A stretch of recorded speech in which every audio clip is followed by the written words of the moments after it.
NCAA 14 has been a source of monetary controversy in the gaming world for years now. At points, people were asking hundreds of dollars for a football game that had previously been a yearly release for over a decade. Why was the asking price so high on the secondhand market? If you played these games before, you know that once the next year came out, you could get the previous year if you wanted it for $5 or less sometimes. Well, if you're not familiar with collegiate athletics, players getting paid has also been a hot topic in the mainstream for years as well. With all the money being made by these academic institutions, athletes felt that they were getting the short end of the stick by not being allowed to make money with their likeness or brand, especially while generating millions of dollars with their talents. Because of the inability of all the powers that be to come to an agreement, gaming lost its license to the NCAA. For 10 years, NCAA 14 became the stuff of legends. With the unknown in front of us, people were clinging to the last college football game for the foreseeable future. But finally, in July of 2024, our wait was over. EA Sports had the license to make college football once again. Before we jump into the game, let's open the physical release. The game comes in a standard case with multiple athletes on the cover as opposed to just one athlete like in the past. They've also changed the name to college football instead of its former brand of just NCAA followed by the year. When you open the case, you'll see the game disc on the right, and then on the left, you'll see an advertisement for Madden Ultimate Team and EA Play. Keep in mind that the back of the case shows a 60 gigabyte minimum requirement. However, that's not really the case. You'll see what I mean once we install. So let's pop in the disc and take a look at the info. You can see that I'm offline and I've begun installing the game. When we take a look at the information, you can see the version on disk is 1.0. The interesting part is that there's only 26 gigabytes from the disk. So how does that make sense with our earlier findings? The back of the case said 60 gigabytes, right? Well, it seems the major bulk of the gigs for this game is actually dedicated to online features. Probably no surprise if you're familiar with EA Sports. From the disk, you only need that 26 gigabytes though. For a modern AAA game, that's a rather small file size, and knowing more than half the game is potentially missing, we could be in for a really bare-bones single-player experience. With that in mind, let's go ahead and get into the game and see how it plays.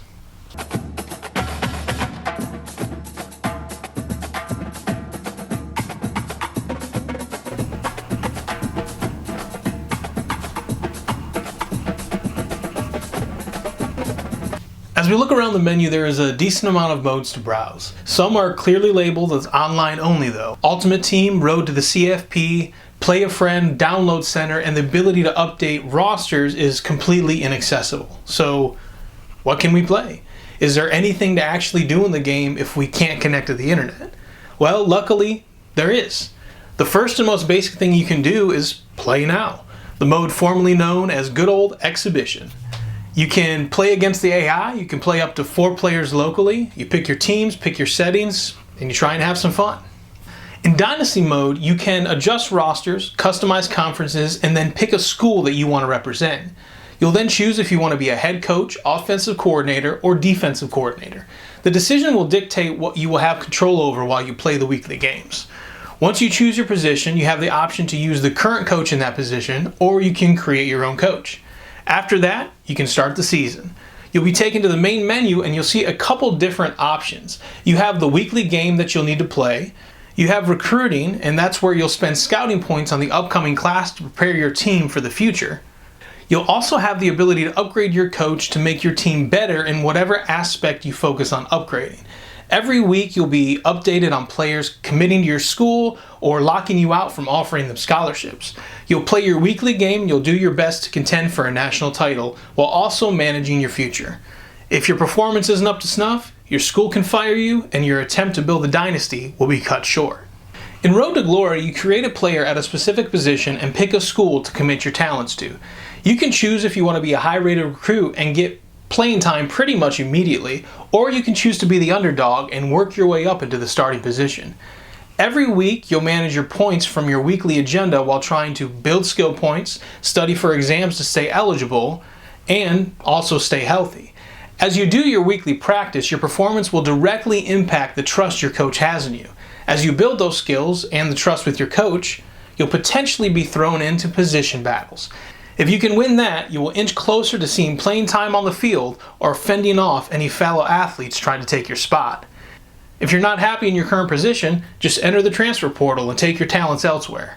Do everything you can to contend for a Heisman and take the field to help your program become national champions. This is an interesting game to visit without internet. As someone who still actively plays Madden 08 and NFL 2K5, it's a little frustrating to see how bare bones some of the content is, especially when I feel more depth in games that are almost 2 decades old. Now, is it fun? I would argue, yeah, it's fun. I've enjoyed my time with the game, but what really hurts is the potential it has that you know it's just not fulfilling. It doesn't take long to see how robotic the crowd and sidelines look. Their in-game celebrations are identical basically no matter where you play, they just swap the clothing. The players have perpetual mouth motion where they just talk and move their mouth when it doesn't make sense or there's no context.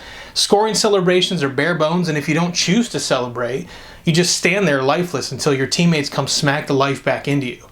The halftime show and post-game animations feel copy and pasted, and it takes about 5 games before you start hearing commentary that is repeating nonstop. Also, I can't tell if it's modern progressive intent or just a major glitch, but there is a specific man's face that always ends up on a female cheerleader's body. It definitely feels more like an unintentional glitch more than a progressive intent. The players' animations can be well done sometimes, but the majority of the games you play will be plagued with unnatural collisions and sometimes frustrating glitches, resulting in major game-changing results. Those kind of issues aren't happening every drive, but I'm just saying I wouldn't put money on it not happening on any given drive.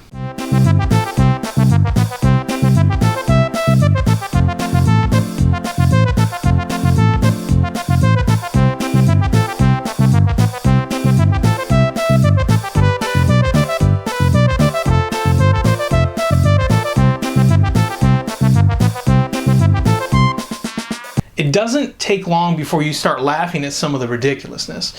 Now, like I said earlier, is it fun? Yes, I'm still going to argue that it's fun. I play games because they're fun. It's the reason I pop in a game. It will always be the reason I pop in a game. But with that fun, in major moments, this game can cultivate a mass amount of frustration. A couple times during my Dynasty playthrough, I barely escaped with a win because of ridiculous glitches. While I've not encountered any actual game crashes or issues that keep me from progressing, there is more than enough to call the performance and content subpar at best. It's very clear that EA does not care one bit about the single player experience. I know the brand will sell because of what it is, and they know that their money is really in the online features like Ultimate Team. Answering an intro quiz over what looks like an unfinished phone conversation is not my idea of groundbreaking in football RPG. In fact, it's downright Bush League. Now, I'm still going to play the game, and I'm going to enjoy it for what it is, but I got it for $15 for a reason. There isn't a chance I'd pay full price for what EA is offering these days. Even in a game that I've been waiting 10 years for, I have zero faith that that company is going to produce a quality game that goes above and beyond my expectations. With only 26 gigabytes, you get a Dynasty mode, Road to Glory, some creation features, local multiplayer, and minigames. There is content on disc to play without internet, but the performance is lacking and the glitches are borderline rampant. Luckily, I never had my game completely crash and I still had fun with the game, but the absolute highest future-proof grade I'm giving College Football 25 is a C. And honestly, that feels high. D is reserved for games that crash regularly or mess up so bad that you have to constantly restart your game, and F is reserved for the games that basically just don't work without internet. While those on-field glitches are ridiculous and the content sometimes feels legitimately unfinished, it's not going to blow up your system and you are getting plenty of playable content on disc, but just be ready for some shenanigans. Updates or not, this game can be a downright mess sometimes. A mess I'll enjoy, but it's a mess nonetheless. With that being said, College Football 25 escapes with a C grade. So thank you all so much for watching. I hope you enjoyed the content and find it useful to cultivate your physical collections. If you have any suggestions for future games to cover, feel free to comment them below. And if you like the series, please subscribe and check out the other videos on the channel. Join my PlayStation 5 Collectors of America on Facebook if you have a Facebook, and as always, I will see you in the future.